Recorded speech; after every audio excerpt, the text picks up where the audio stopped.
letter F, undue interference in the conduct of proceedings. May I move to cite Attorney Lopez in contempt, Mr. Chair? I move. Your Honor, Mr. Chair, before you make the ruling, Any second? if I may be allowed, Any second to the motion? uh, Duly seconded. Is there any objection? Your Hearing none, the Honor. motion is carried. respectfully, it was not the intention of the Office of the Vice President to... Attorney, you wait for me to acknowledge Okay, you. I'm sorry. For Mr. Chair, kanina pa kasi na tinatanong natin si Attorney Lopez na sinasabi niya parang wala siyang alam sa confidential funds. Not until na sinabi ng ating si DS Suarez, yung tungkol dun sa dalawang letter.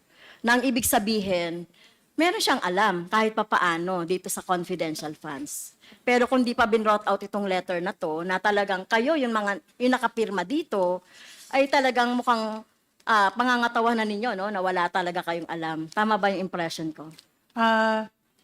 Your Honor, wala po talaga akong alam as regards the disbursement, utilization. Hindi.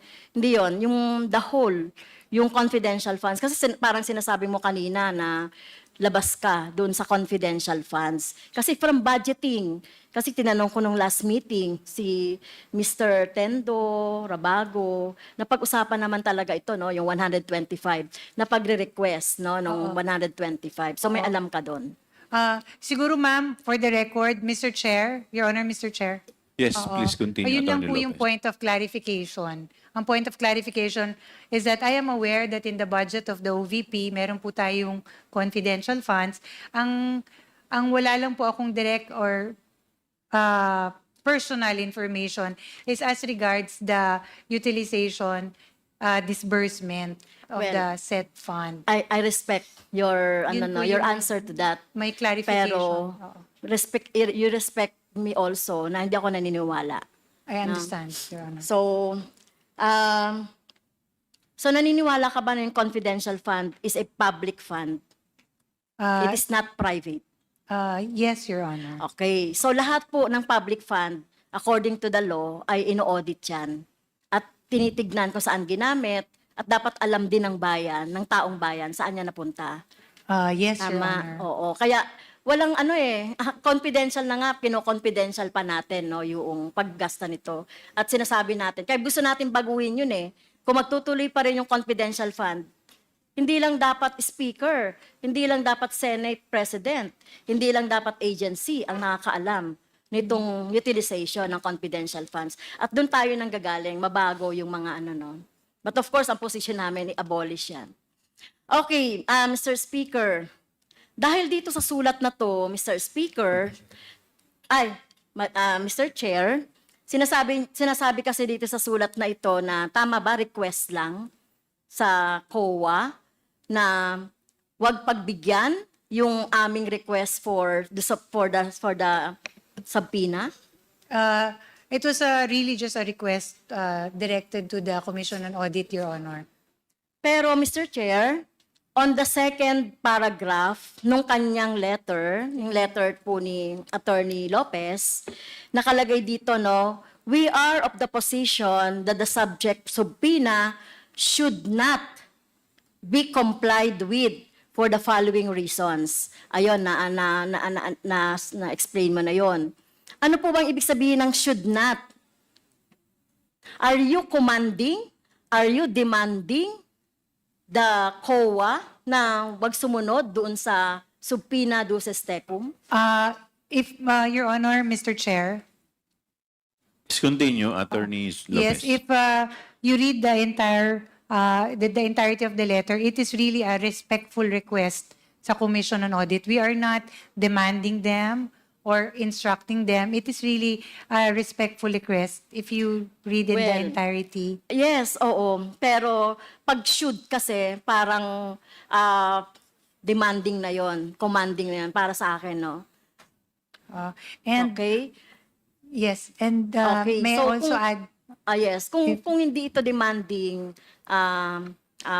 commanding, parang siga-siga ba yung Office of the Vice President na utusan yung OVP, utusan COA. ang COA na hindi kami sundin ang Congress or House of Representatives? Your Honor, Mr. Chair, hindi po siga-siga ang OVP. It is really just a respectful request, Your Honor, for them to consider our position. Like all position papers filed, ito po yung we feel that these are the issues that we needed to raise. So, Okay. which we addressed to the Commission on Audit. Okay. So kanina, Mr. Chair, no, binanggit na ng ating mga colleagues yung mga dahilan, no, kung bakit mali ang paniniwala ng Office of the Vice President, kung bakit we are holding a hearing in aid of legislation dahil sabi nila wala pa daw batas o wala pa daw panukalang batas. So kaya nga tayo nag-hear ng, 'di ba? Malinaw naman na 'yan. Pero dito sa letter na ito, Mr. Chair, may plano talaga ang Office of the Vice President na mag-interfere doon sa ating conduct ng ating proceedings. Dahil dito, Mr. Chair, at I'm sorry, Attorney Lopez, no, dahil ikaw yung nakapirma dito, and according to our rule, one of the reasons on the undue is the undue interference in the conduct of proceedings. So may I move, Mr. Chairs, na nag-violate si Attorney Lopez dito sa ating proceedings or doon sa ating trabaho due to this Section 11, letter F, undue interference in the conduct of proceedings. May I move to cite Attorney Lopez in contempt, Mr. Chair? I move.